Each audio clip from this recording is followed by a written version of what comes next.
Comment reprendre du plaisir sur les jeux vidéo?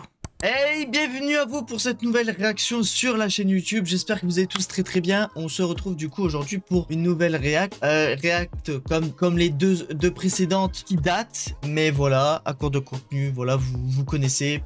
Si vous ne l'avez toujours pas fait, abonnez-vous. Lâchez le petit pouce bleu, activez la cloche des notifs. Ça fait extrêmement plaisir et c'est extrêmement important. Et puis voilà, et donc du coup, comme je l'ai dit au précédent react, le concours est mis à l'échelle directement pour les 1000 abonnés. Alors, c'est pas quand j'aurai 1000 abonnés que le concours sera fait. C'est, j'essaierai de trouver un temps parce que du coup, si le concours que je fais est à la fois sur YouTube et Twitch, bah faut que je puisse prendre le temps de sélectionner des personnes. Et il faut aussi que je prenne le temps du coup qu'il y ait des participants. Parce que si je fais un concours, qu'il y ait que 2 pélos qui participent, ça sert à rien. Dans ce cas-là, ça veut dire que les deux pélos qui ont regardé la vidéo vont se dire, bon bah vas-y frère, concours gratuit. Alors je sais pas, si je mets 20 € en cash prize, 10 € sur YouTube et 10 € sur Twitch, bah ils vont se dire bon bah je gagne au moins 10 € minimum vu que on a regardé à 2 la vidéo. Non, du coup j'attendrai un minimum de 5 à 10 participants, comme ça au moins je serai sûr que là ce sera un peu plus neutre et au moins il y aura pas on va dire entre guillemets de favoritisme. Enfin voilà, donc j'ai hâte d'arriver aux 1000 abonnés pour pouvoir vous proposer ce petit concours qui va être plutôt sympa. Et puis voilà, allons-y. Il fut un temps où rentrer à la maison pour jouer aux jeux vidéo était la chose que j'attendais le plus dans ma journée. Minecraft.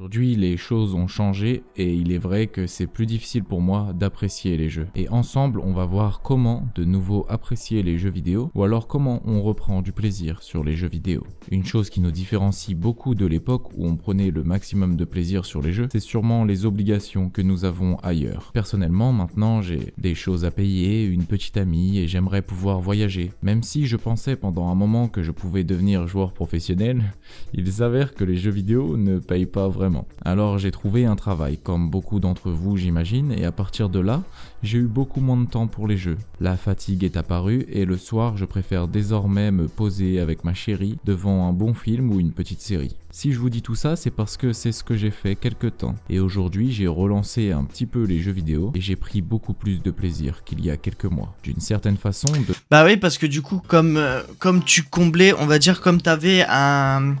En fait, à la base, c'est quand tu joues au jeu au fur et à mesure du temps, tu fais pour, on va dire, combler un besoin, entre guillemets, tu vois. Là, le fait de faire d'autres activités en dehors, genre par exemple faire du sport ou juste être avec ta meuf, du coup, c'est tu reprends cette sensation de dire, putain, c'est vrai que ça fait un mois que j'ai pas joué au jeu. Oh, vas-y, go, je reteste. Et là, tu kiffes. Tu kiffes parce que normal, parce que t'as fait une grosse pause. Entre-temps, t'as plus trop pensé au jeu et t'as préféré faire autre chose à côté, et ce qui était, on va dire, nécessaire pour toi et voilà, enfin pour tes envies, quoi. Voilà, tout simplement. De ne pas toucher aux jeux vidéo et de passer du temps à faire autre chose, ça m'a permis de me sevrer des jeux vidéo auxquels j'ai joué pendant plus de 15 ans. Alors mon premier conseil pour apprécier à nouveau les jeux, c'est de vous en écarter un temps afin de reprendre du plaisir sur ces derniers. Puisque si vous jouez depuis plusieurs années, chaque jour, vous en êtes finalement arrivé à un stade où vous en avez fait le tour. Et de ne plus jouer pendant un temps vous permettra de redécouvrir de la même manière que vous avez découvert les jeux au tout début.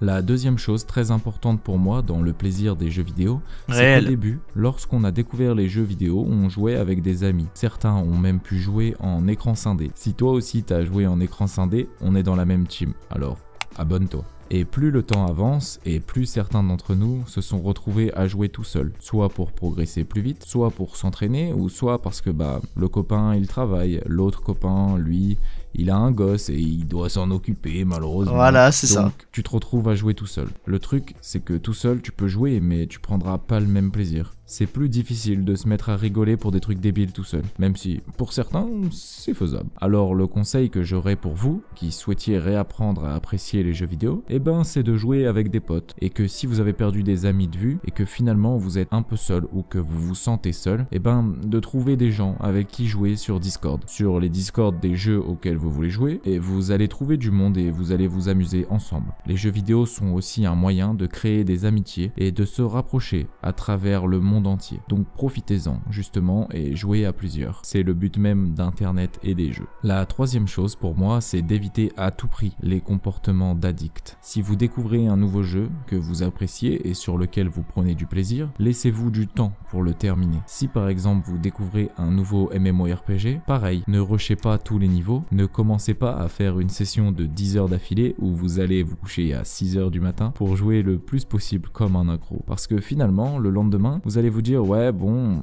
c'est pas si terrible que ça. Alors que la réalité, c'est que vous avez mangé toutes les étapes et que vous vous êtes grillé le plaisir de jouer. Alors que si au bout de 2 heures sur le jeu, vous avez encore super envie de jouer au jeu et vous vous dites putain, il faudrait que je monte mon personnage niveau 50, mais que à ce moment-là, vous vous arrêtez, le lendemain, vous allez avoir qu'une envie, c'est de relancer le jeu pour monter votre personnage niveau 50. Il faut se laisser des objectifs à atteindre pour le lendemain. Il faut se laisser le plaisir de jouer pour le lendemain. Si vous faites tout 10 heures d'affilée, le lendemain, vous n'avez plus rien à faire et vous vous dites simplement ouais bon, bah c'est terminé quoi. Donc non, il faut se fixer des limites qui au début paraîtront un peu chiantes à se fixer puisque vous n'allez pas pouvoir jouer autant que vous voulez sur le moment, mais sur la durée, vous allez prendre beaucoup plus de plaisir à jouer et vous n'allez pas avoir l'impression d'être en manque ou quoi que ce soit. C'est très important et en plus, c'est assez malsain finalement d'être accro à l'ordi puisque vous allez passer à côté d'autres choses de la vie. Alors que les jeux vidéo devraient rester qu'un moyen de se détendre, un moyen de se divertir de la même manière que vous pouvez regarder Netflix. La quatrième chose, et qui est pour moi la plus terrible, c'est que les gens ont changé leurs moyens justement de se divertir. Et notamment un phénomène qui a bouleversé la planète internet, c'est l'apparition de TikTok et des formats aux vidéos courts. Ah quoi, je m'en doutais à 100% qu'il allait parler de ça. Mais oui, 100%. Ah comment je l'avais pré-shot. Je l'ai pré-shot avant qu'ils le disent. Que maintenant, les gens se divertissent de manière extrêmement rapide. Ils ne s'impliquent plus dans rien, ils ne prennent plus de plaisir. C'est ça, bah on voit les effets que ça fait hein, quand tu fais des TikTok ou des shorts sur YouTube. En soi, on va pas se mytho. Hein. Les shorts sur YouTube sont là uniquement pour les stats. En tout cas, moi perso, je les utilise comme ça. Je suis transparent avec vous. Hein. Quand je fais un short, c'est, on va dire, pour parce que on va dire le short que je fais m'intéresse parce que je vais pas m'amuser à monter un short pendant 30 minutes. Si derrière t'as pas beaucoup de vues et en plus de ça, bah nick, c'est pas un short qui m'intéresse de monter, tu vois. Donc moi perso je le fais pour les stats, ce qui est normal hein, pour tout le monde. Mais le problème c'est que ouais, pour les vidéos longues, ça tue un peu la chose quoi, on va dire. Et TikTok vas-y frère, j'en parle même pas.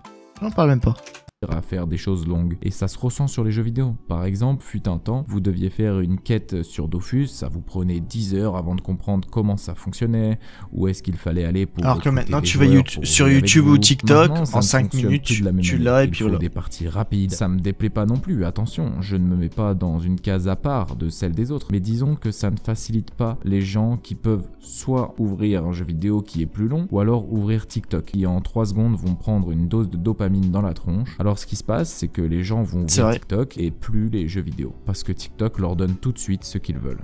Il faut essayer de s'écarter des choses qui vous donnent du plaisir très rapidement, puisqu'en général, c'est un plaisir qui n'a aucun intérêt. Alors, ce que je vous inviterai à faire, c'est de mettre de côté les choses au plaisir éphémère très rapide, pour réapprendre à aimer les choses qui prennent plus de temps. Le 5e conseil est de ne pas se prendre au sérieux. Cherchez avant tout à rigoler et à vous amuser plutôt qu'à être compétitif. Évidemment, on peut trouver du plaisir dans la compétition, mais il y a de grandes chances qu'à un moment donné, vous tombiez sur quelqu'un de plus fort que vous et qu'il vous fasse retomber le plaisir. Je pense sincèrement que vous n'avez pas le temps d'être frustré ou énervé. Cherchez uniquement à rigoler avec vos potes car le reste n'en vaut pas vraiment la peine. Si vous tombez sur quelqu'un de très fort, cachez-vous avec vos amis et rigolez lorsqu'ils ne vous voient pas. Enfin bref, délirer ensemble sur des trucs nuls est le meilleur moyen de kiffer sa session de jeu. Et en bonus, un petit dernier, un petit 6e. Et vous y avez sûrement déjà pensé, c'est de se lancer des petits défis qui soit vous challengeront ou soit vous feront rire. Ne vous lancez pas dans des défis trop complexes. Le but étant qu'ils soient réalisables, comme par exemple gagner une partie avec une arme que vous n'utilisez jamais sur un jeu de tir, ou utiliser un personnage que vous ne jouez jamais sur un jeu de combat. Il y a une multitude de façons pour se lancer des défis sur les jeux, qui vous permettront de vous amuser, notamment de finir un niveau le plus rapidement possible, ou alors en tuant tous les monstres de la carte. Peu importe, le but étant simplement de trouver un moyen de vous amuser en vous lançant des défis. J'espère que cette vidéo vous aura permis de retrouver le plaisir de jouer,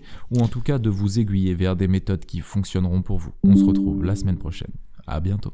Ça marche. Et ben en tout cas, très bonne vidéo. Franchement, très bonne vidéo. Et pour le moment, sur toutes les vidéos qu'on regarde sur les jeux, putain, ils sont... Je me projette dedans, quoi. Ah vraiment, je me projette dedans. C'est un truc de fou. Une très bonne vidéo, et puis voilà, hein, c'est...